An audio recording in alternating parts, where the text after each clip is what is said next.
Welcome back to Fix Me Master. Want to see all the devices connected to your Wi-Fi using just command? Whether you're checking for unknown users or monitoring your network, I'll show you how to do it step by step. Let's get started. Step 1. Open Command Prompt. First, we need to launch Command Prompt with administrative privileges. 1. Press Windows+, type, then click Run as Administrator. 2. Click Yes if prompted by User Account Control. Step 2. Find your router's IP address. Before scanning the network, we need to know the router's IP.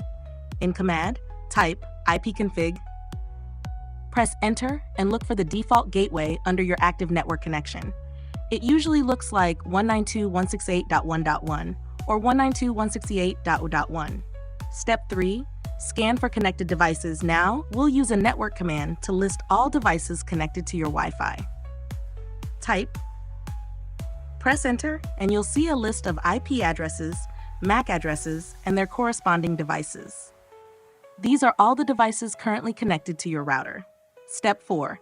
Get more detailed information. If you want more details, you can use NetView. This will list all shared devices on your network. Alternatively, you can use netstat-n to check active connections and their statuses. Step 5. Verify connected devices. Now compare the IP addresses with your known devices. If you see an unknown device, it might be an intruder using your Wi-Fi. And that's how you check for devices connected to your Wi-Fi using command.